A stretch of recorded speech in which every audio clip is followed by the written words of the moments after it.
sen güzel mekan, şöhretlerince kayıldır can. Pompay, anladın mı? Benim etkan Nakşırımne, biz Uyg'urlar mushunda xishal xuram inoq yashag'itimiz. Nereden tapding aya? Uyg'urning tilga qo'rqoq degan ko'rdingmi? Saqilimni qo'ysammi o'zimning ishi? Elvatsammi o'zimning ishi? Mening ismim Hasan Baqi. Yopurg'un naya, eşme, gumsha 6. dadida o'tirma. Men 2. avlod Sapoy tarbiyalash varisi. Sapoy kelishning ayri uzib qolmas uchun menga hukumat maosh berib, Sapoy tarbiya tutadi. Hozir 42 shogirdim bor. Pompa sen Uyg'urning milliy madaniyatini 前一段时间呢，我读到了蓬佩奥关于这个新疆问题的一个解读，我只想回应蓬佩奥，你就是个傻子，你就是个骗子，你没有来过新疆，你就没有资格去讨论新疆。其实我们现在的生活是真的是非常非常的美好，我们甚至通过亚欧博览会向全世界都介绍了新疆的美好，我们不会因为你这种人的胡言乱语而去改变现实。我叫古泽里诺尔雅赫普，新疆轮台县第一小学的一名教师，也是政协委员。这几天我通过手机、电视知道了蓬佩奥发布的一些错误言论。我想说的是，对于我们中国、我们新疆的事，他没有资格指手画脚。我们的生活非常幸福，我有一个幸福的家，有2个可爱的女儿。我和我的老公有体面的工作，有稳定的收入。我有一个非常宽敞漂亮的房子。参加工作20年来，我亲眼见证了新疆教育教学条件的改善和提升。现在的新疆比任何时候都好，以后越来越好。这不会因为某些人的错误言论而改变。我骄傲，我是中国人。Genocide. It is a word that no one should advocate for or defend. But time and time again, the truth has been shamed into silence for questioning Western narratives that prop up grotesque studies, false witnesses, They took the babies out of the incubators and left the children to die on the cold floor. and even fake catastrophes to usher us into war. We on the left know that the sophistication of Western government's lies and fallacies go deep. I'm an attorney, and it's my job to look at all the facts, as complicated as they may be, to break down the truth to all of you, the people. And after reviewing all of these claims, we may be looking at the most sophisticated campaign to smear a country since the Iraq War. This will probably be my longest video because it is the most important. I'm going to try my best not to trigger any of YouTube's policies regarding this subject, and I'm not going to monetize this video either. But if you'd like to support us, please consider subscribing and sharing this video all over. Also consider becoming a patron as well, as it makes videos like these possible. Thank you to all our patrons for making this investigation and research on this subject possible.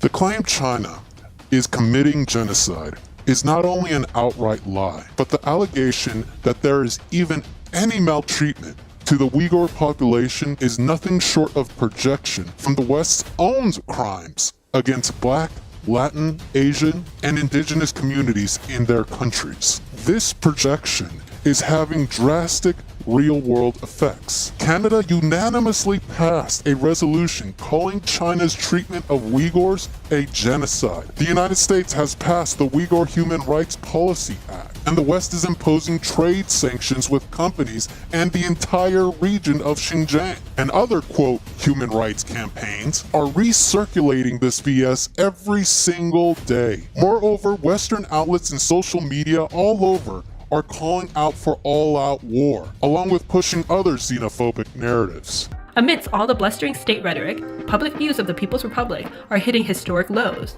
Unfavorable views of China have skyrocketed in the US, more than doubling from 35 to 73% between 2005 and 2020. An allegation like genocide ought to be well established, with consistent undeniable facts. Even though I already did a video debunking most of these claims in response to John Oliver's segment on this necessitates a longer, more thorough video. I may be going over the same stuff again and even splicing some of those clips into this video, but it's all in the nature to be more inclusive and thorough. I also want to give a heads up that I will attempt to use as many primary resources as possible, and I will link the sources in the descriptions below. There will be usage of other seemingly biased sources like CGTN, but I only use those that reference primary unedited sources as well. I will talk a bit about how these sources are extremely different from the West's circular media sources. Today, this American is going to debunk the Uyghur genocide.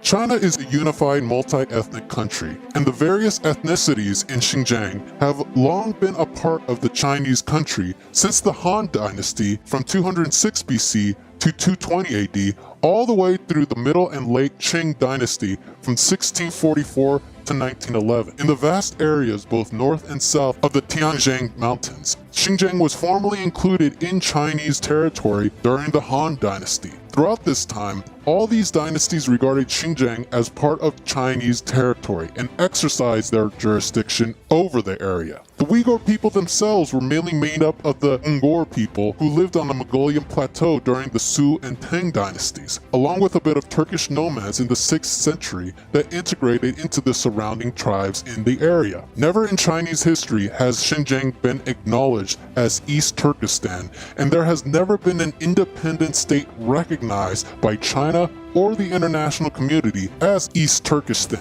despite different groups attempting to control it. Friends of the show Isha K from Historically and Carl Za, host for the Silk and Steel podcast, dove into this period during the Qi dynasty up to the revolution. Just a little bit historical perspective. So after 1911, after the Qing dynasty, the last imperial dynasty in China was overthrown in Chinese Revolution, China various pieces of Qing Empire kind of broke apart, and various parts of China were ruled by warlords, and Xinjiang was no exception. A group of warlords ruled Xinjiang, and there were civil wars and bloody rebellions until 1930s, when Soviet Union decided to prop up one Chinese warlord, Sun Sicai, against the other rebels. And it's around this time that there was the first so-called establishment of the first so-called East Turkestan Republic. And the East Turkestan Republic was established for less than 6 months because at the time Xinjiang was involved in civil war. And then the East Turkestan Republic ceased to exist because at the time another Chinese Muslim warlord army came from a different part of China, went in Xinjiang and basically wiped out this so-called East Turkestan Republic. So around after the World War II ended, in 1946, Soviet Union then supported another group of Uyghur nationalists from Soviet Central Asia. They launched a successful rebellion called sometimes called the Yili Rebellion because it's based out of the northern Xinjiang in the Yili area on the border with Kazakhstan. And they quickly took over 3 districts in northern Xinjiang, and they were on the way to push into the provincial capital when this time at the end of the World War II, there was a lot of, because the Cold War is beginning, and there was a lot of negotiation back and forth. Stalin was trying to, wean China off from the support of the United States. So a deal was made with Chiang Kai-shek that in return for Chiang Kai-shek recognizing Outer Mongolia to be independent state, and also recognizing special Soviet privilege in Manchuria, that Soviet Union will respect China's territorial integrity, so including Xinjiang.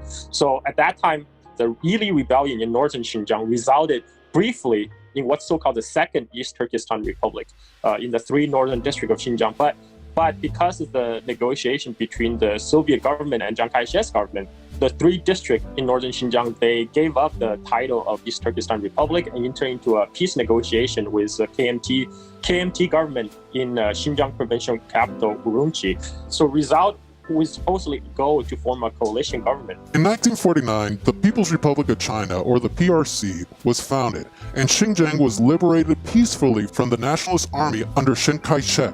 and negotiated the region's incorporation into the country with the support of the Soviet Union. In 1955, the Xinjiang Uyghur Autonomous Region was established. Under the leadership of the Communist Party of China, all ethnic groups in Xinjiang united and worked with other groups across the country, opening a period of unprecedented prosperity for the region. Currently, Xinjiang is 60% Uyghur, with multiple ethnicities and religions, including Islam, Buddhism, Taoism, Protestantism, Catholicism, and the Eastern Orthodox Church. It has over 24,000 venues for religious activity, including mosques, churches, Buddhist and Taoist temples, with over 29,000 religious staff. However, there has been an Islamic separatist movement happening, lots of aid coming from terrorist groups, and even possibly coming from the CIA. More on this later. I spoke a bit on how these attacks were happening since the 1990s and killed several hundred innocent people, and China found effective means of stopping civilians from radicalizing, along with not having a terrorist attack since 2017. The Eastern Turkish Islamic movement was responsible for many of these attacks in Xinjiang. Separatist forces politicized this term to create an independent state, the so-called East Turkestan, to split it from China. Since its establishment, the ETIM has maintained close ties with international terrorist organizations like Al-Qaeda.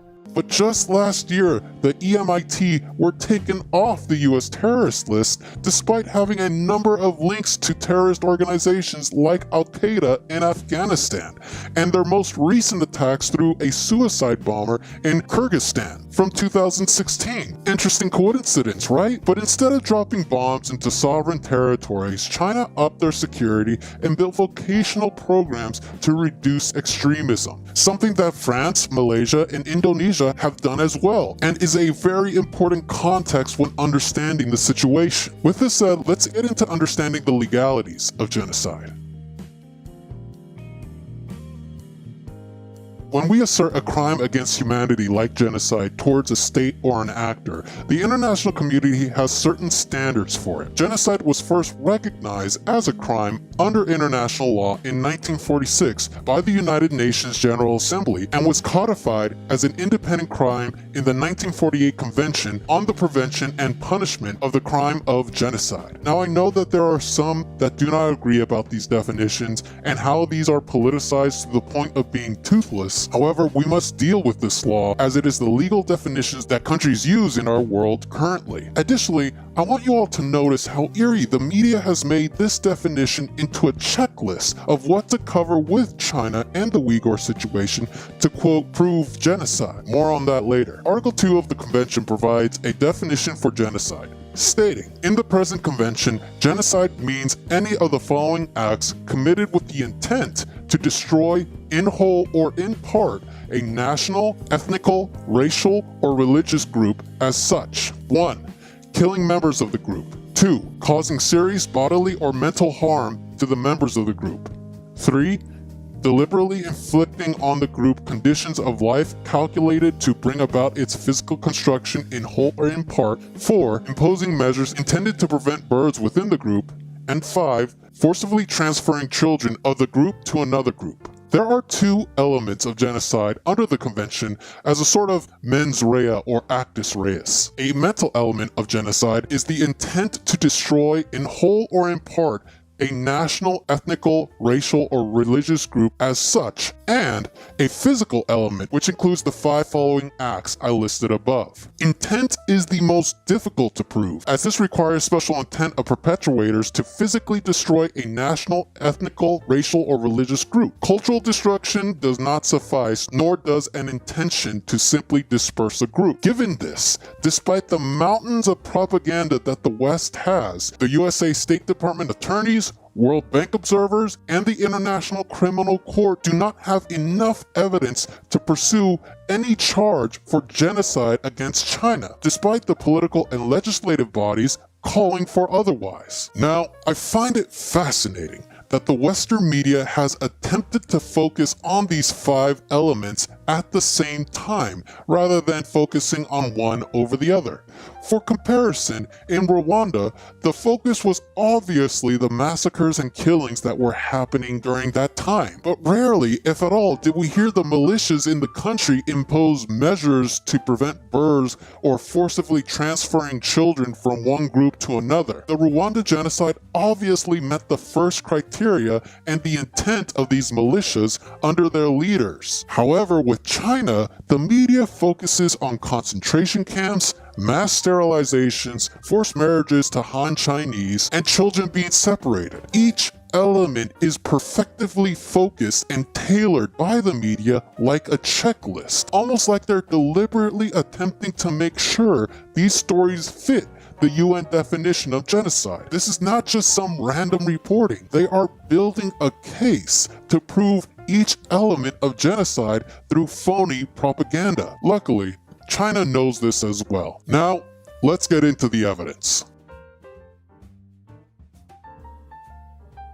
I am going head first into the West's strongest evidence for genocide and reveal them to be paper tigers. They're, quote, independent researchers and witnesses. Let's start off with their so-called experts, with their biggest being, oh boy, Adrian Zenz. Just as a preface, I would love to ask where the world would be without Adrian Zenz. Now, in my first video, I got into great detail on his obvious bias, being a senior fellow from the victims of communism, far-right fundamentalism, believing that he was sent by God to destroy China, and oh, so much more. My question, if you are the author of that book, is that you, in that book, call for spiritual spanking of children. You refer to gender equality as a satanic campaign. You speak out against hate crime legislation, and you speak out against tolerance thinking, blaming it on the leopard-like power behind the Antichrist. I was wondering how those views influence your work on China, a country that officially restricts apocalypticist evangelical religions like those expressed in that book. This article from Grey Zone actually did a fantastic job citing his own works and showing what kind of person he really is. But what's worse than his own personal background, beliefs, and clear biases is his incredibly faulty studies.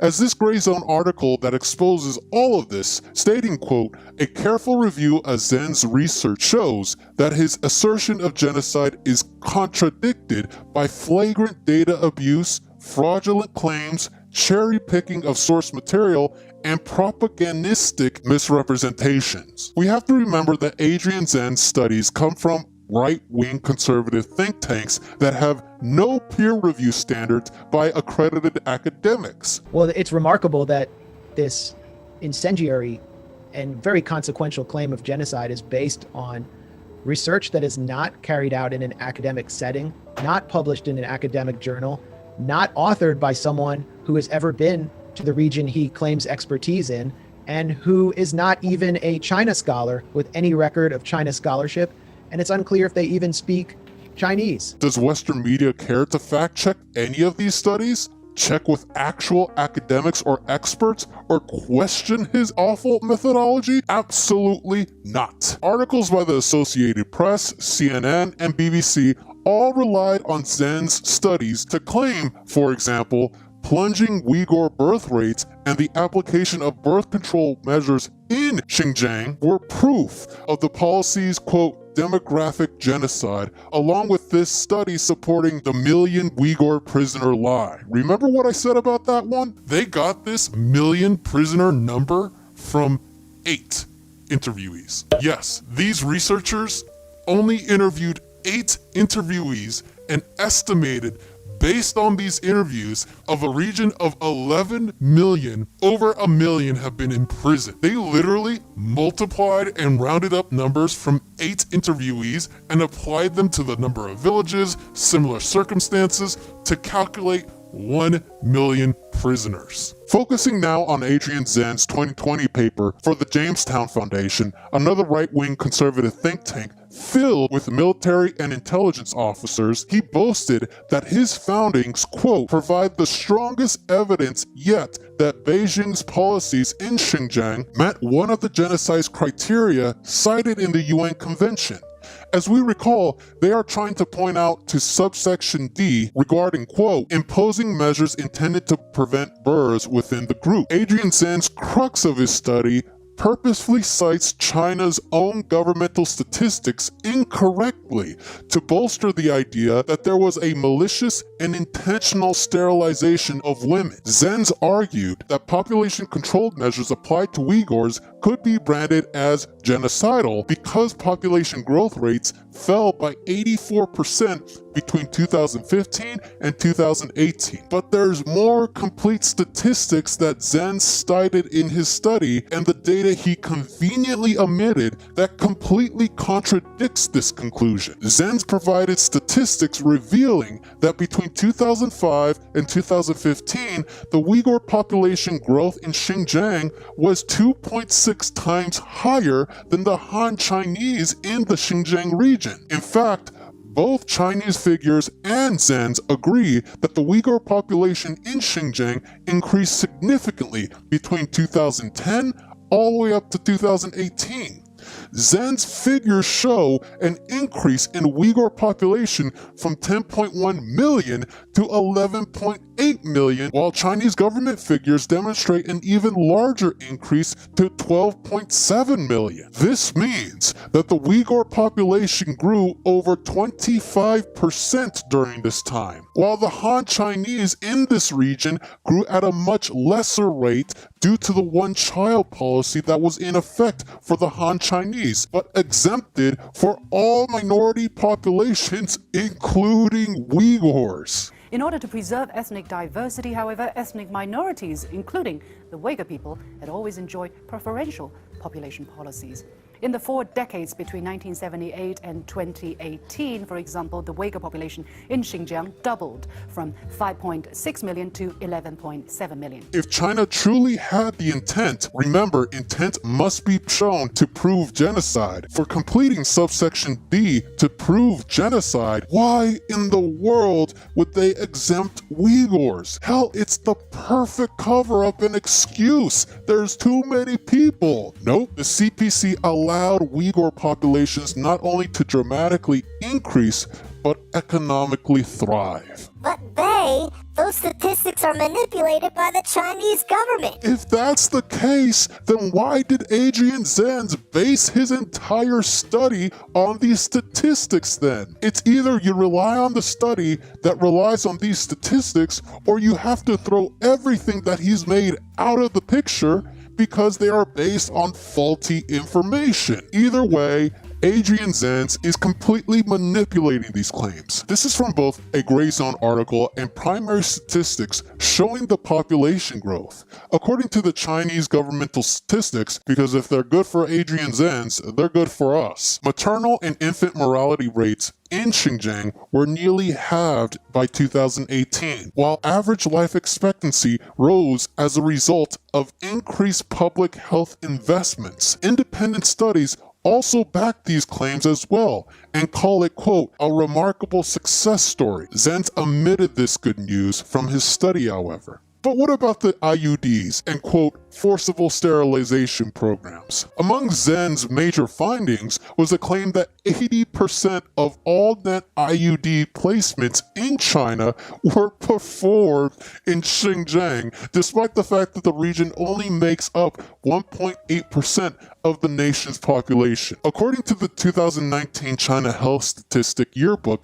published by the National Health Commission, the original source of Zen's claim, the number of new IUD insertion procedures in Xinjiang in 2018 only accounted for 8.7% of China's total. So Zen's major finding appears to be way off by a factor of 10, a staggering error that really does undermine the explosiveness of his argument. Along with this miscalculation, Zenz claimed that the Chinese government inserted between 800 and 1,400 IUDs per capita each year in Xinjiang, which meant that each woman in the province would have to undergo anywhere from 4 to 8 IUD surgeries every day. There are so many other flaws in this recent study, it is just easier to link this Gray Zone article exposing it all, again, using primary sources. Despite all these gaps in the studies, they were literally quoted by former Secretary of State Mike Pompeo and the current Secretary of State Anthony Blinken to support their last-minute accusation of genocide against the Muslim Uyghur population in Xinjiang. Even supposed Western leftist YouTubers like Bad Empanada used these statistics to convince themselves that there is a genocide, calling out others to be genocide deniers by brushing out these phony studies by Adrian Zenz to be, quote, from the CIA. By the way, this goes a lot deeper than Adrian Zenz. We clearly see, despite using Chinese governmental statistics, Adrian Zenz does not show the full picture and outright lies about the IUDs and birth control programs for women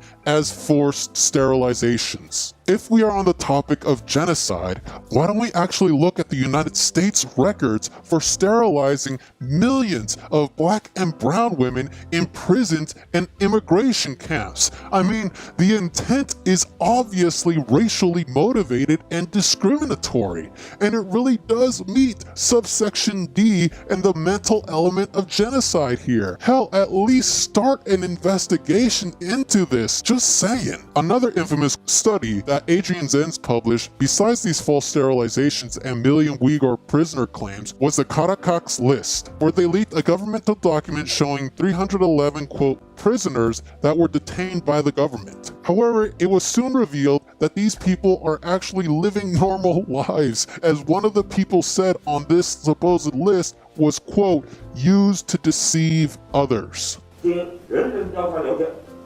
所谓我与名单所列的310人，绝大多数不是我以前我曾接到的居民，他们一直在社会上正常工作生活，从来没有参加过职业技能教育培训。我和妈妈这样一家很笨，我们生活得很好，从来没有去教育培训中去学习。 我听说有一些坏人利用我们的信息到处骗人，所以我要在这里把真实情况说清楚。 Every single one of this man's studies has the same faults, falsehoods, and manipulations. But Adrian Zenz is just the tip of the iceberg to this incredible academic facade for studies on Xinjiang. Rashan Abbas, founder and executive director of the nonprofit Campaign for Uyghurs, was a U.S. Department of Defense translators for interrogators at the Guantanamo Bay Detention Center. She literally helped the West tortured Muslims while claiming she's against the torturing of Muslims. She is a literal walking projection of the United States. Additionally, an article from the Global Times stated that she, quote, first stole some Uyghurs' photos and information, claimed these people to be missing relatives in Xinjiang, spread rumors on overseas media, and that some non-governmental organizations, especially the Human Rights Watch, are promoting these rumors. By the way, this campaign of missing people has been a goldmine for investigative journalists, as they have been finding these seemingly random missing people all over Xinjiang. Some who do not even know Western social media and these campaigns are using their image for their profits. Online, they're labeled as missing. But in reality, they live a normal life. Our retirement life has been quite good. We live with our son for the most part, as our grandson is still little. The couple have 3 children, all study medicine. Their oldest son, Yasup, who lives with them in this apartment, now works in the People's Hospital of Kukat. 2 daughters, however, have not been in contact since 2017. My sisters and I all studied at the medical school in Xinjiang, but then my 2 sisters went abroad. My older sister Mahai went to Turkey and gave birth to her child. That was the last time she contacted us. It turns out the older daughter, Mahir, has been doing something her family couldn't quite understand. On December 9th, she posted her parents' photos on Twitter, saying they were missing, along with other Uyghurs. She claimed her parents were oppressed by the Chinese government and banned from contacting her. I showed Niyaz and his wife what their daughter had posted. Silence at first.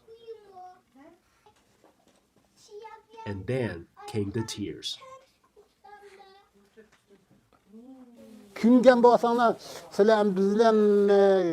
I'm very upset. She used to be an honest girl. I don't know why she would make up such stories about us. We live very well. If she really cares about us or misses us, we ask her, please just contact us. The past couple of weeks, there has been an online campaign circulating on Western social media to find missing Uyghurs in China. On our first day here, we tracked down one allegedly missing woman, 23-year-old Holly Noor. She's now working in this restaurant. Holly Noor says she was shocked when she first heard the news a week ago. Her cousin's husband, Abdullah Rasul, was the one who posted about her and the alleged disappearance of a few other family members. 我真可笑死了！如果能联系的话，特别想跟他们联系一下，他们怎么想的？我也想呀，到底为什么说失踪了？他们说这个话，难道对他们有好处？也想的是。 These so-called Uyghur activists are all something else and should not be taken seriously. Let's see who else. I touched on Sophie Richardson from the Human Rights Watch from our last video. Also, this woman Sophie, there was a recent AMA on Reddit that completely debunked all her nonsense. She couldn't answer where she got her funding from, how she can communicate all these quote-unquote facts from China, or even if she can speak any Mandarin. She's the human rights director of China, for Christ's sakes. By the way, what is with all these white people that can't even speak any Mandarin coming out as experts on China? Daniel Dumbbell and Carl Zaw both did an excellent takedown on Arslan Hidayat, a quote Uyghur activist who is also known for putting up fake content on Uyghur oppression, but is still getting attention from primetime TV slots as being an expert on Xinjiang. By the way, what I don't understand is Twitter and other social media are seriously cracking down on fake content and using their policies to target such people as Max Blumenthal and other journalists that fight against Western propaganda like this. But Arslan can literally put fake content out there and admit that it's fake and still have his Twitter up, along with the fact that he's made some serious threats to Chinese heads of states and CPC members and their families. I ask Allah to destroy the Communist Party of China. I ask Allah to destroy Xi Jinping and his family. Now, with all that said, let's dive into think tanks. The National Endowment of Democracy, or NED, or NED, is a State Department affiliate for funding colored revolutions around the world, and has been funding Uyghur groups in Xinjiang since 2004, as they proudly mention it here. NED has funded many Uyghur separatist campaigns like the World Uyghur Congress and Uyghur Human Rights Project, spending over $27 million since 2016. The Australian Strategic Policy Institute, or ASPI, and the Washington, D.C.-based Center for Strategic International Studies are the main institution responsible for the Uyghur studies in Xinjiang, and they both have heavily relied on Adrian Zen's faulty methodologies, if you can even call them that. Additionally, these institutes are heavily funded by military companies like Raytheon, Lockheed Martin, Boeing, and many countries' own defense departments from the United Kingdom all the way to Japan. According to Australia's own Senator Kim Carr, ASPI has received nearly $500,000 from the United States State Department alone between 2019 to 2020. ASPI in particular is headed by an anti-communist militarist, Peter Jennings, a former Australian Department of Defense official. ASPI's head researcher defended the right-wing Falun Gong cult that pushes false organ harvesting narratives to where even 2 US ambassadors stated that there was no such acts happening in China in a 2006 congressional report. Even more hypocritically disgusting is the fact that ASPI receives millions of dollars in funding from corporations that directly profit from forced prison labor. APAC, a Sydney-based news outlet, reports that on October 12th that at least 11 financial backers of ASPI have either directly or indirectly been involved in prisons and the use of prison laborers and or implicated in human trafficking. Among them, 4 major long-term financial backers, BAE Systems, Lockheed Martin, Boeing, and Raytheon, have relied on prison labor to build components used in their military hardware. If you want to look up more on the think tank industry, look at this Gray Zone article here for more information. Most other think tanks have these sorts of ties and are right-wing leaning with the facade of being nonpartisan or academic, but they are receiving funding by military institutions or staffed with military officials.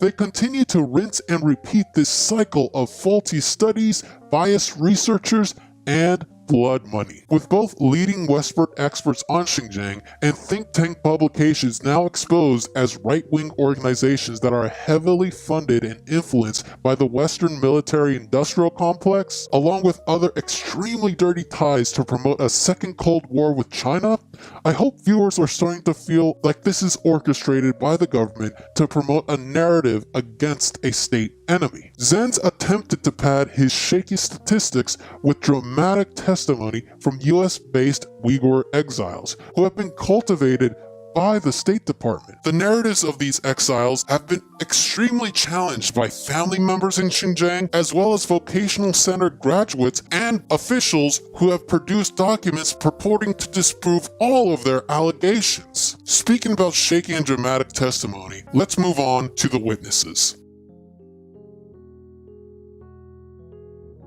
Remember her? Her name is Niarath Sabah.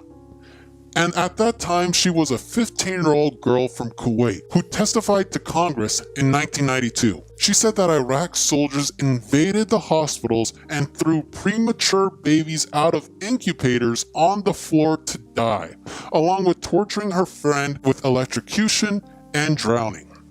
It was later revealed that her entire testimony was false. She was the daughter of a Kuwaiti ambassador to the United States.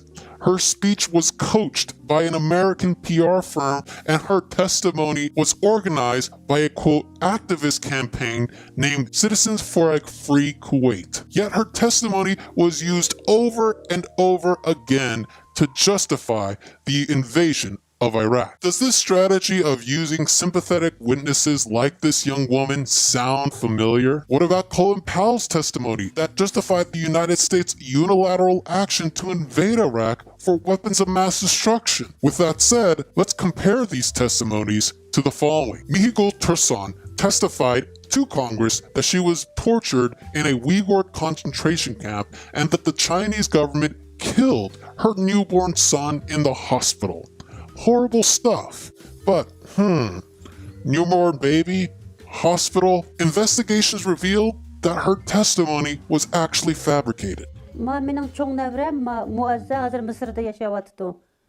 Joy's words from the mother of Mihigo Tursan, a Uyghur woman who said on CNN that one of her 3 children died in a Urumqi hospital. During the interview, Tursan said she was separated from her triplets at the Urumqi airport and held in custody. After her release, she said she was told that her son died following an operation. This is Urumqi Children's Hospital, where Mihigo Tursan claims one of her triplets died, a claim that the hospital adamantly denies. Dr. Li Xuexiong has worked at Urumqi Children's Hospital for 30 years. He says records show only Mihigo's son named Moaz received a treatment at the hospital between January and November of 2016, twice for pneumonia and once for a hernia. Moaz's respiration system was infected, so we decided not to give him surgery. After we cured him, Marigul's mother took Moaz out of the hospital on November 8, 2016. The woman next to her, Saragul Sanbei, also testified that she was tortured in a camp, but it was all a lie, at least according to her sister, as her story is incredibly inconsistent. 我叫比沙拉沙乌迪拜伊，是沙拉古里沙乌迪拜的姐姐。沙拉古里沙乌迪拜在出国之前一直和我们生活在一起，从来没有在招聘中心工作过，也没有被采取过详职所示，更没有在招聘中心学习过，这些内容全部都是胡说八道。我是昭县农通信合作联社茶行务送信用社主任田世林。沙伊拉鼓励沙乌提巴伊先后分2笔在我社申请贷款，总共47万元，截至2018年5月末，贷款余额39万5千8。事后得知，借款人利用同事的信任进行担保贷款，携款逃往国外，将贷款转嫁同事身上，严重加重了担保人的经济负担，造成了家庭矛盾。 Probably the most prominent witness has been Tasarei Zawurin. However, keeping in mind those allegations, a year ago, in an interview with BuzzFeed, she said, quote, "I was not beaten or abused," end quote.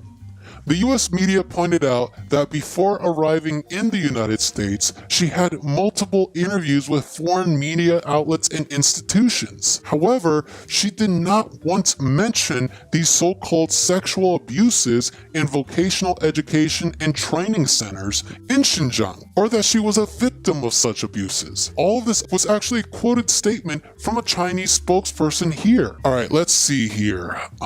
There's this Uyghur model who recorded himself being handcuffed to a bed, but it was later found out that he was actually trafficking drugs and finished completing his sentence and was being returned home. Interesting tidbit, according to Article 37 of the Prison Law of the People's Republic of China, a person released after serving his sentence shall be sent back to their place of their registered residency, and the local government shall assist the individual to resettle. Wish we had that here. However, when they were assisting him to be resettled, he hurt himself and acted violently against these officials, but was released after settling down. There's this man, Aziz Elkan, who claimed that the Chinese government were demolishing graves and his father's remains were lost because of the destruction. But investigators found his family and his own mother called out his own lie.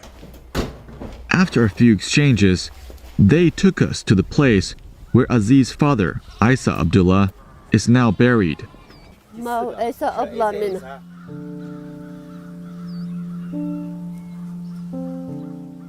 Aziz's 78-year-old mother told us her husband Isa died from a heart attack back in November 2017. According to CNN, Aziz knows exactly where his father's tomb is, but due to his status, he couldn't come back or even phone his mother. But during our interview with his mom, she painted a totally different picture. Shu 2017 ayda kelib ketdi, otasi yo'q kesilbakdi. Kelib 10 kun turib yo'qlab ketgan. Shu betim ankiza 2017 yili 11 ayning 4 kun tugab ketdi. 2017 yili 13 ayda. Telefonda tish so'rashdik, tish tutdingizmi, bolalarıngiz tishim dedim. Dedi, men ashtaqa dedim, meni tish tutdingizmi, og'rib qolmaydi dedi, salomatingiz asrang, bolalarim tish yaxshi turyotim dedi shu. There's a bunch of these debunking videos and resources that call into question so many of these stories from the United States witnesses. And there's actually a handy chart calling out their most prominent witnesses right here. Along with that, there are women that are reporting the opposite from these women testifying in Congress. 他们说到，比如说女性教培中心的女性，受到这个就是被劫狱嘛，强制劫狱呀，包括可能就是叫做种族灭绝啊，会这样的一些说法，身边有这样的情况吗？没有，刚才我给你们就说了嘛，是我们国家计划生育政策，我们就是现在我有2个孩子了，还有可以再生一个。我的小女儿今年9月份就她上1年级。我就是9月份打算跟老公一起还再生一个，打算再生一个，生老三。对。然后我们那个刚才也说了，我的那个同宿舍的那个我的朋友也是结业了以后就结婚还生了一个女孩就是没有那样的事情，没有那样我们女学员被结业的，还有那个上街以后的事情。Oh, but the press gets more malicious than this. Like Radio Free Asia targeting Uyghur parents who lost their child in a drowning accident. But what's adding insult to injury is a video of their boy's death that's going viral. As Radio Free Asia reports, the tragedy occurred because the parents are incarcerated for religious and political reasons.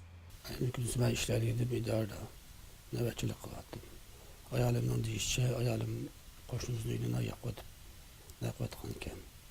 O'g'lim Nasrullo akamning 6 yoshlik bolasi bilan birga o'yinga chiqib ketgan ekan. But I hope you all are starting to see a pattern of inconsistencies, manipulations, and straight up lies when it comes to these witnesses. Am I saying every single witness here is a liar? Not necessarily, but I think that's the incorrect approach for these witnesses, especially if they are promoting a Western narrative. I mentioned in my first video that witness testimony is incredibly flimsy when they have been shown to have several inconsistencies. North Korean defectors are a fantastic example of a group of people that the West uses as a microphone to not only get them fame, money, and prominence, but also threaten their own family and survival with devastating consequences. But recently there was a video of a North Korean defector actually returning to the DPRK and saying that they forced her to lie to entice her with lucrative employment. But the government is forcing her to say that in order to return home and live peaceably, and for her to stay in the DPRK for her family, even though she returned there in the first place and could have stayed in South Korea. Oh. Yep, along with their lies about Iraq and plenty of other wars, this tactic is incredibly apparent and should be considered a factor when listening to these testimonies. We have to remember that we are dealing with a horrendously bad actor here, the United States, that uses these witnesses for their own gain, no matter how inconsistent their testimonies are, and being shown later they outright lie. And they can supplement their testimonies with Adrian Zen's studies to bolster them up as well. But let's take this a step further, where there are several YouTube channels that show people going to Xinjiang and showing how people are living normal lives, like this channel right here. Let's take this into a further step, and how in the beginning of the video, where we had a bunch of people not being interviewed by any governmental officials or news reporter, freely denounced these witnesses as liars and denounced these campaigns on their homeland and their government. They have absolutely no reason to do this other than to speak their minds. Do their voices count as much as these witnesses who have tremendously inconsistent testimonies? We actually spoke to one of these hosts of these channels to provide more details to these testimonies and why they would do such a thing. I'm one of the members of the YouTube channel Real Xinjiang. All of the content from this channel comes from Chinese social media, content about Xinjiang from various groups and individuals. We are honored to have Bay Area 415 invite us to share our motivation in creating this channel. We are just a few people from all over the world who joined to create this channel, but we all have one goal, which was to give people a window into China. For the West, when anti-China information is everywhere, we understand that when Western media reports about China, there is a bias that lets many people have misunderstandings about her. We have had enough of this misunderstanding and the baseless accusations of the West. This made us have the idea to clear up the misconceptions and accusations from the West through the web. We also hope that more people can join us in showing the real China to the world and creating more channels like this. 我相信，当我们群星闪耀，脚下的大地就会熠熠生辉。You know, as an attorney in court, a witness who has inconsistent testimony is like serving a lion a ribeye steak, or, for my vegan comrades, serving a giraffe acacia leaves. But in all seriousness, there is a process for impeaching witnesses for prior inconsistent statements, where omitting key facts or staying silent on critical facts are considered to be prior inconsistent statements. Attorneys are allowed to bring outside evidence to challenge a witness's statements to help determine their credibility. Witnesses that change their stories like this ought to be verified by the very same journalist that interviewed them whenever there is a claim for such inconsistency. Why doesn't the press actually follow up on their claims or look into these studies by Adrian Zenz a bit deeper? This will stop this lie once and for all and maybe continue some peaceful development alongside. Oh, they're bought out by the military-industrial complex as well. Great.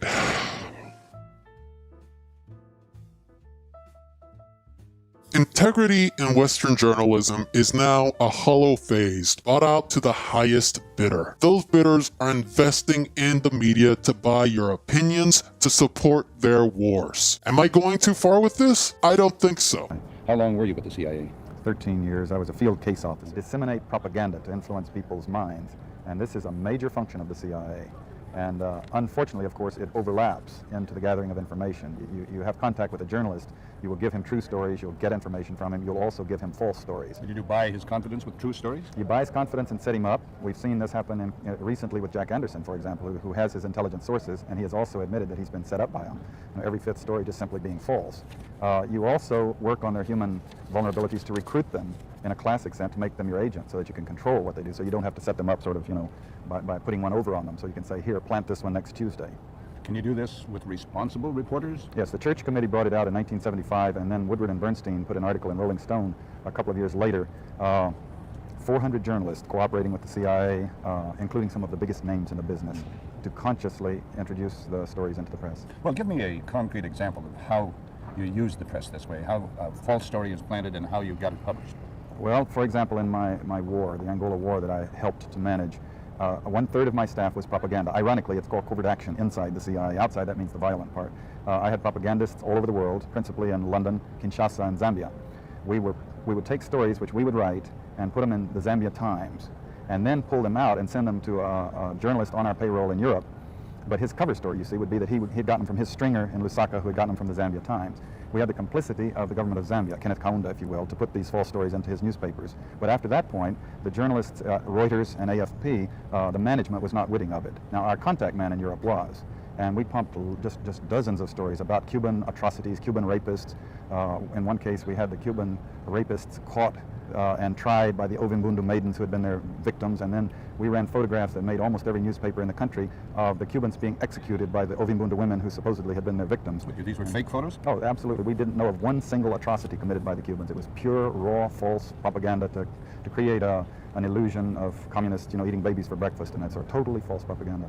Oh, come on. That was decades ago, right? Military and industrial agencies for Western states are not buying out the media like before, right? Well, here are some leaked documents from the UK Foreign and Commonwealth Office using Rutgers and the BBC as counter-disinformation and media development personas to train journalists in Syria and Russia, quote, attitudinal change to weaken these countries. That's Russia and Syria. That's not happening in China, right? Well, we want to be able to leap on that stockpile and stabilize it if necessary. And the third reason we're there is because there are 20 million Uyghurs and they don't like Han Chinese in Xinjiang province in Western China. And if the CIA has to mount an operation using those Uyghurs, as Erdogan has done in Turkey against Assad, there are 20,000 of them in Idlib in Syria right now, for example. That's why the Chinese might be deploying military forces to Syria in the very near future to take care of those Uyghurs that Erdogan invited in. Well, the CIA would want to destabilize China, and that would be the best way to do it, to foment unrest and to join with those Uyghurs in pushing the Han Chinese and Beijing from internal places rather than external. Not saying it's going on right now, you didn't hear that, but it is a possibility. So that's why we're there, and I'll wager there are not a handful of Americans who realize that we, our military, has decided that for these strategic reasons, which are well thought out, we're going to be in Afghanistan. Even places like Democracy Now!, a show that was supposedly a leftist space for news media, friend of the show Danny Hyphon reported that 76% of its coverage on China has been negative. But how do they prop up the illusion of integrity without having any? May I present to you the term Western Propaganda Cycle, or WPC. You see, unlike other news sources like The Gray Zone or CGTN, Western media hardly uses any primary sources when making a statement. Rather, I would say 60 to 90% of their sources on Xinjiang come from other news outlets or faulty studies. For instance, when I went back and watched John Oliver's Uyghur video and counted how many sources he used, I split them up into 3 areas. First, those that come from other Western media outlets. 2, those that come from primary sources, and 3, those that have a mix of both. Of the 32 sources he cited in this 20-minute video, 88% of them came from other Western media outlets or studies from biased organizations. That's right, only 4 sources of these 32 sources came from primary sources, and even then I was being a bit generous because there was a BBC World News report on a witness that was, quote, in a labor camp. Technically it's a witness and unverified at that, so it's a primary source, but it's also the BBC reporting, which also goes into the WPC pile. In all honesty, there were only really 2 primary sources out of that entire report, and they were still manipulated to omit facts. But John Oliver is not the only Western media outlet that cycles other outlets as facts. Just look at any other article on Xinjiang and the, quote, Uyghur genocide, and just count how many times this article cites to this article cites to the Washington Post, New York Times, Adrian Zenz, ASPI, Human Rights Watch, etc., and compare them to actual primary sources to see how their integrity crumbles. Make it a drinking game if you want. Pick 5 Western articles that talk about the, quote, Uyghur genocide, and every time you see a WPC cited, take a shot. I bet you will barely pass 3 articles. But do that with Grey Zone, Telesur, or CGTN, you're lucky if you get a nice buzz. Oh, but it doesn't even stop there, folks. Western media uses video and hidden tactics to feel like their reports had to be in secret, or China is a truly dystopian country. In a far corner of northwestern China, a car drives along a wall lined with barbed wire. A video report the New York Times made in Quaitun, Xinjiang Uyghur Autonomous Region, paints a bleak picture of how Uyghurs live and work. Times claims Uyghur workers were forced to leave their hometowns in southern Xinjiang and made to work here. The Times decided to do its filming secretly, even though Quaitun sanitation station is open to the media. It's all about making it look like there's some sort of big conspiracy going on. They use, quote, secret footage and things like this. You know, putting things in, taking things out, the hushed voice, this type of thing. I mean, they're speaking on, on a videotape. But it's very conspiratorial. It's made for drama. Sneaking in cameras when they don't have to, wrong interpretations of Chinese to make things much worse than they seem, or outright mistranslating them? Hell, it was revealed that the BBC actually used a yellow filter or a DIMP filter to make China less appealing for Western audiences. So it is no wonder that China banned the BBC World because of its trickery and continuous slander. If you want to see more of this Western manipulation detailed with the BBC's most infamous, quote, tour of these vocational schools, I recommend checking out this article from Song Fai-Yang here, breaking down each moment regarding their visit and how they were able to twist their words and make it sound more horrific than what's actually happening. Western media is the institution that sold us the Iraq War. These are the people that ran smears during the Cold War. These are the people that pretend to tell the truth, when in reality, they are not. The accountability in Western media is now gone, and capitalism and the military-industrial complex is to blame. We need to dig deeper to understand the true reason why the United States is just so interested in making China out to be the enemy. We showed this clip before using a top US Army chief back in 2018 and their plans and attempts to balkanize and break Xinjiang from China for the United States' own gain. We must understand it's more than China's communism, growing economy, or non-Western culture, although these are huge factors that threaten Western hegemony. But the biggest influencer here is capitalism. Over $600 billion in US government spending, bigger than all the other military budgets around the world combined, after $1 trillion more being spent for needless wars. China is the perfect target to continue that.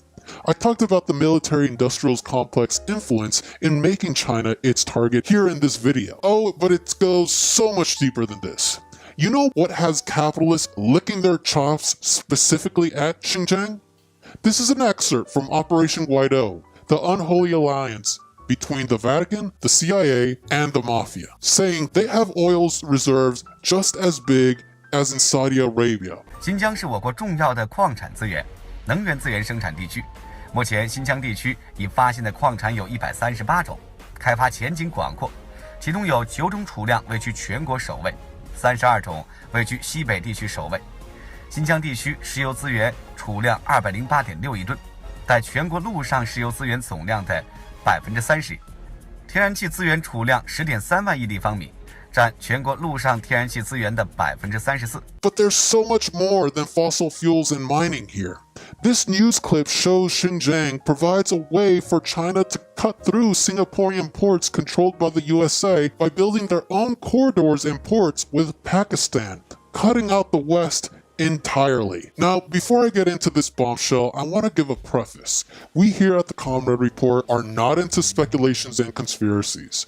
We acknowledge that this may or may not be true, but given the United States track record, this person's credentials, and other sources backing their claims, we want to present it out to everyone to, at least, paint some doubt into the United States' attention in Xinjiang and their long-term strategies to destabilize the region for China. From FBI whistleblower Sibel Imans, she says, quote, between 1996 and 2002, the United States planned, financed, and helped execute every single uprising and terror-related scheme in Xinjiang, aka East Turkestan and Uyghurstan. She also said, quote, things that have happened in Xinjiang have the USA fingerprints all over it. Following these accusations, the US Attorney General imposed a state of secret privilege order on her, which prevents her from revealing more information about these subjects. Another quote from the book reveals U.S. involvement in Xinjiang. Throughout the 1990s, hundreds of Uyghurs were transported to Afghanistan by the CIA for training in guerrilla warfare by the Mujahideen. When they returned to Xinjiang, they formed the Eastern Turkish Islamic Movement. One more quote from CIA agent Graham Fuller, explaining the need to radicalize Chinese Muslims. The policy of guiding the evolution of Islam and helping Muslims against our adversaries worked marvelously well in Afghanistan against the Red Army. The same doctrine can still be used to destabilize what remains of Russian power and especially to counter Chinese influence in Central Asia. They are using terrorists to counter Chinese influence like they did in Afghanistan and the Soviet Union. The EMIT are used as pawns to benefit the USA at the cost of thousands of innocent lives. I was real eager to go down this rabbit hole, and I found many articles back in the year 2000 that continued to highlight this. So far from these sources, it is just unbelievable to find this. And if anybody wants to dive deeper to confirm all this, please do. We all know that the CIA has helped fund Tibetan rebels against the CPC, and this may not be as far-fetched as that, but I know I can spend another hour attempting to connect the dots here, and unfortunately we did not have enough time or bandwidth to do so. But I really hope this opens the door for some of you all to expose this shadiness of the United States and show what they are capable of, with this being a large possibility for all the destabilization and claims of genocide in Xinjiang. Capitalists are losing the most populous country in the world day by day, and Western capitalism is getting more desperate, with military hawks drumming the drums for war. With everything that I just said, I really hope this paints a picture of doubt with these horrible crimes against humanity accusations. The United States has an obvious interest to push these false narratives. In this section, I'm just going to spend a minute or a lightning round, if you can say, with these points that continue to peddle this propaganda that also pile onto this twisted narrative to line military companies' pockets. Let's start off with the aerial photos from these quote camps. This is probably the best way to debunk propaganda by straight up checking these locations and using a little bit of logic. The U.S. Agency for Global Media, a congressionally funded agency of the government, in conjunction with BuzzFeed, again, military and media lining up their interests to push their agenda, published satellite images of Uyghur concentration camps and prisons, only to be debunked by Twitter users and other investigators who showed they are actually 5-star apartments, open fields, and elementary schools. There are other publications like these from ASPI, that other right-wing think tank funded by military departments and companies around the world. An ASPI report promulgated by Western media claims that there are over 380 detention centers to imprison Uyghurs in Xinjiang. But when you closely study ASPI's Xinjiang report, you find that its data, analysis, and conclusions are plain wrong. Tracing some coordinates in the ASPI research, we find ourselves in front of Hotan Detention Center. Since its completion in 2012, Hotan Detention Center has never been used for vocational education and training. Of course, the detention center is very different from a vocational education and training center. The detention center is for detaining criminals, people who violated the criminal law. Do you know if any Uyghurs are detained here? People in the detention center have nothing to do with the ethnic group. No matter who violates the law, he will be punished. It has nothing to do with whichever ethnic group. Walls and CCTVs are typical of a detention center. This is simply a detention center, not unlike thousands of such penal institutions you can find anywhere in the world. But ASPI chooses to call it a camp. It's a rebranding exercise straight from the manual of Western media tricks. Just pointing to a summit building and say, oh, that's a detention camp. Oh, that's where the children are sent and beaten every day. This is nonsense. It really demeans the whole professionalism of journalism. On other sites, we find even more problematic conclusions. ASPI seems to love finding walls and towers in cities. So if a school, for example, has any of these fixtures, it's almost certain to go on SP's blacklist of detention centers. We geolocate Maro Bashi No. 3 primary school through ASP's map, and this is what we find.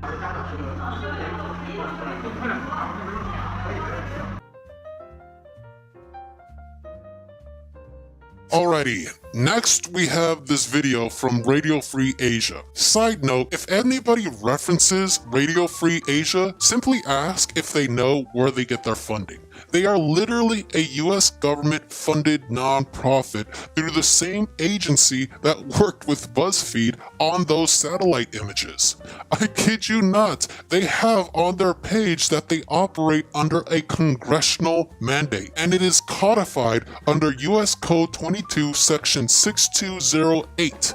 They receive an annual grant from the United States and dictates that if RFA ever becomes ineffective in its own mission, that this grant will go somewhere else. And the draft of this act is even more disgusting on how it slaps the face of any sovereign nation on how they attempt to undermine its rule of law and sabotage the country. Truly disgusting, and someone should really look into the roots of the RFA. I sincerely think it's going to be another goldmine of corruption and illegality. Anyways, as out of context and disgusting their content is, they are cited as a source in this video where a woman is crying at a wedding, and the description of this video states that this is a forced marriage, with another line saying, quote, after locking up all the Uyghur males in concentration camps, China is forcing Uyghur women to marry Chinese men. I question the authenticity of this video, obviously, on what's going on,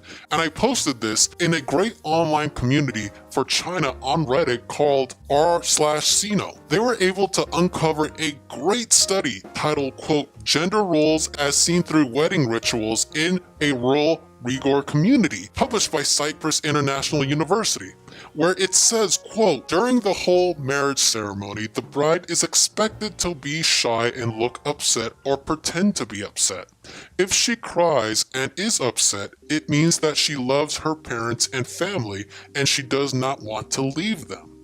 One would think that the bride feels ashamed and frightened, but her crying is expected behavior. It symbolizes the fact that she has left her father's home and moved in with her husband's family. In other words, crying is not an expression of personal feelings, but is instead part of the rituals. But what do folks do at RFA? They just slap this as a forced wedding and carry on. Again, manipulation at its finest to earn their millions from the United States government. Again, I mentioned in my John Oliver video how these translations have some funny grammar. There was a recent thread on Quora from a person that looked at all these 400 pages from the New York Times that were available and translated them here. And, shocking reveal, nothing showing genocide. As this translator Jamin Chen puts it, quote, I would say these papers definitely provide an inside look into how the authorities deal with the side effects of their policies in Xinjiang, i.e. friends and families of those undergoing re-education, but was exposed don't strike me as being outright atrocious. I was expecting first-hand evidence of what the people in the West are repeating ad nauseum, that over 1 million people are being locked up in these camps, and these camps are not schools but legit concentration camps, and horrible things are going on in these camps, e.g. sterilization, torture, etc. None of that is confirmed in these papers made available. All I got out of these papers is that the vocational training schools do indeed exist. Nobody, including the Chinese government, has denied this, and that the government is trying to tell those affected by the camps that they are not trying to do anyone any harm, at least in the long run. The translator also notes how the New York Times uses the worst meaning of the words like dictatorship to mean an oppressive government than the Marxist use of the People's Democratic Dictatorship to suppress terrorism in Xinjiang. Terrorism, not Islam. Check out this really thorough response if you want to understand more. Again, I spoke about this in my previous video, but the BBC just comes out with another allegation that they are forcing Uyghurs to work and now using a Chinese news media on these efforts for employment and poverty alleviation. That is, again, very, very spotty.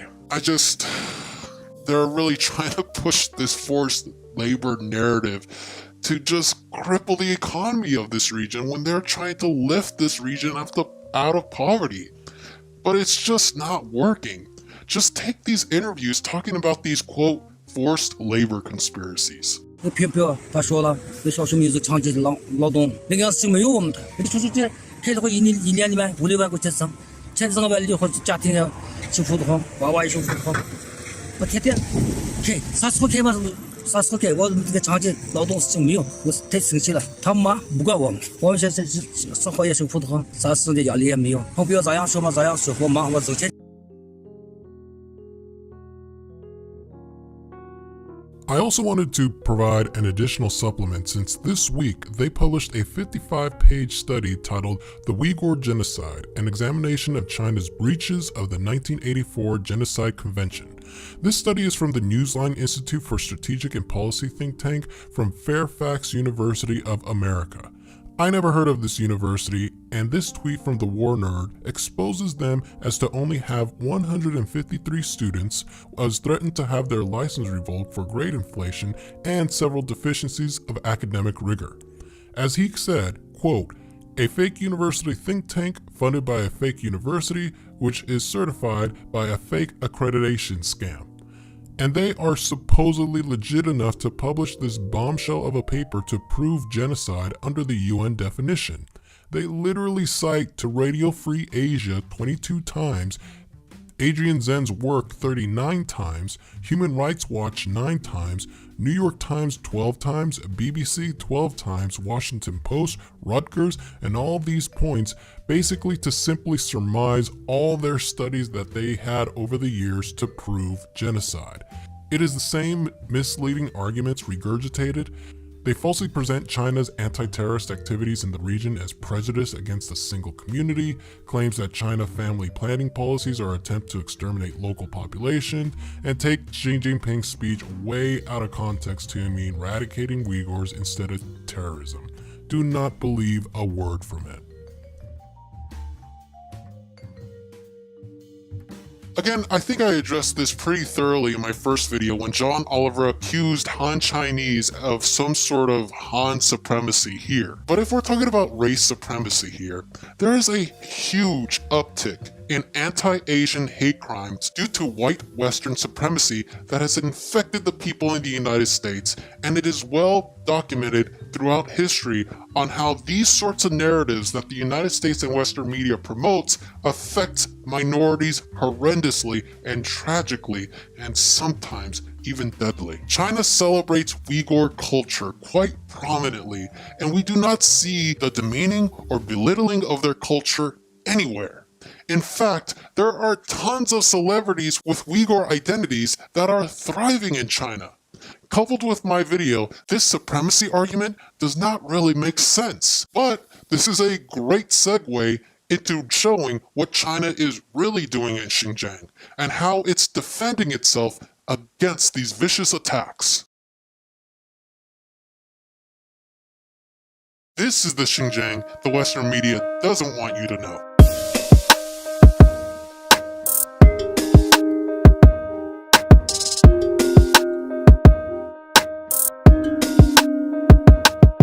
Xinjiang is experiencing an economic boom never before seen. With 7.2 GDP growth, all regions and prefectures connected by expressways, 9.1 increase per capita disposable income growth rate, 90.7% covered by basic medical insurance, and 3 million lifted out of poverty.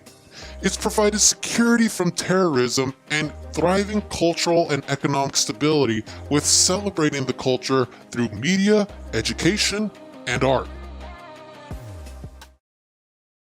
Mama.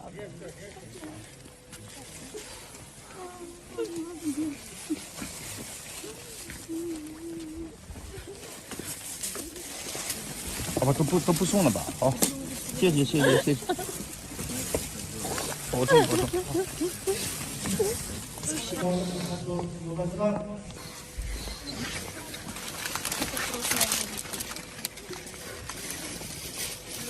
This is a video of a cadre in Xinjiang that helped Uyghurs for over 4 years in poverty alleviation. After finishing, the village wept for his services. This is what China is doing in Xinjiang. Good works. People from all over the world posted up pictures of signs that are in their native language, videos of Islamic readings from the Quran over governmental microphones, and religious sites after religious site. Jerry the biker, an Australian man who biked through Xinjiang for many years, was kind enough to send us some pictures of his trip and has testified in interviews about what he saw, none of which indicated genocide. Additionally, this is a great thread from Dr. and Professor Astar Bear on how the Uyghur language is an official language recognized in China and how there is no erasing of their culture. Moreover, China has constantly invited members of the international community to visit Xinjiang, including the United States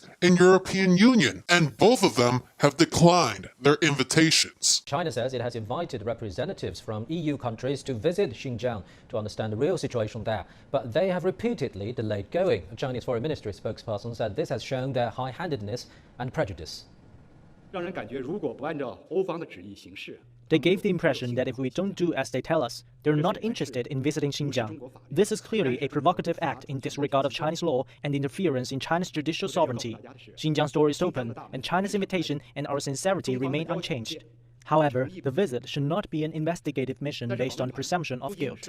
However, more than 1,200 representatives from over 100 countries have visited, many of which signed official declarations supporting China's efforts in Xinjiang, and most of them said there is no evidence of genocide as well. The UN voted twice to call China's treatment of the Uyghurs a genocide, and they failed both times. Most of the countries supporting China's efforts in Xinjiang are majority Muslim countries as well. Now, some may dismiss this claim as they are just attempting to get on China's good side. They want to benefit from the Belt and Road Initiative, despite having some countries that are participating in the Belt and Road Initiatives stay neutral or even vote against them. But it is obvious that this is a Western narrative that has only convinced the West and not much anywhere else. Okay, it's been over an hour. With the evidence compiled and the motivations why the United States is transfixed on China, we are witnessing the most sophisticated propaganda war against China. I have used many sources and media outlets that have used primary sources to demonstrate that there is no genocide that fits the UN definition. I have spoken for over an hour on the historical significance of Xinjiang and China, the horrible manipulations of Adrian Zen's, Uyghur campaigns, and think tanks funded by the military-industrial complex, Western propaganda cycles in the media, inconsistent witness testimony, the real reason why and how the US caused so much chaos in Xinjiang, and miscellaneous tidbit of refuting evidence of this supposed genocide, on top of the fact that China is making Xinjiang the most prosperous region with an increasingly happy population. To Western leftists watching, please look at the facts and material realities. If you do not think that this is some grand manufacturing consent with everything I presented here on top of the United States record, I really have no idea what other sources I can cite to you to convince you otherwise. But please do not stand with these folks that are targeting a country simply because you think the government is authoritarian or the situation is nuanced. Please remember what happened to the people after the fall of the Soviet Union and how much trauma that collapse has caused. Do not wish that consequence upon China, but rather a strong nation that continue its prosperities with all ethnicities united and can actually promote and continue peaceful development. Over 90% of the people support the CPC and their government. We all should support their government as well. I have to say that being put in this position to, quote, deny a genocide is revolting. We have witnessed the horrors of the Holocaust, Native American genocide, Rwanda, etc., but the Western manipulative sophistication of setting up China like this should offend every single community that finds genocide revolting. We do not need to believe such lies anymore. We can work together to build a more peaceful world with China. We can promote, celebrate, and embrace all minority cultures and stop this warpath from the West. But it's up to you, the people, to see the truth. Don't be blinded by prejudices, propaganda, or ideology. But if you really want to look at a country that displaces minorities, kills them in mass, sterilizes women without their permission, systematically mistreats people on the basis of race, ethnicities, nationalities, or religion, attacks places of worship, separates children from families, tortured members of religious sects, all with the intent to destroy in whole or in part a national, ethnical, racial, or religious group, you do not need to look any further than the crimes of the West. You know, I say there's a reason why I have to wear this mask. I cannot imagine anybody showing their face in my position and being in my job for long if they receive threats from others. Hell, people calling me genocide denier alone will probably get me a call to HR, as they do with so many others questioning this Western narrative on social media. But it's because of not only my platform and my persona, but my expertise as an attorney to break this down all for you is why I do it. Don't get me wrong, if I lose my job, my home, or become alienated from friends and family, that's an expected risk for doing all this, and I accept that. But what I do care about is truth and justice. That's why I am who I am. Along with this, I will open an invitation to any large platform that wishes to debate otherwise. China is not committing genocide.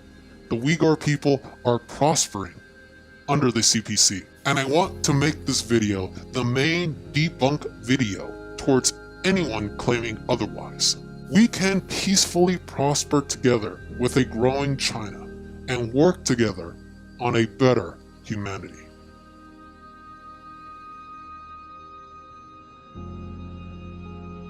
Thanks everyone so much for watching. If you all made it to the end, please like, subscribe, and share the hell out of this video to everyone. think about becoming a patron if you can, as it really does help us out with this channel, and I really hoped you all enjoyed. Solidarity.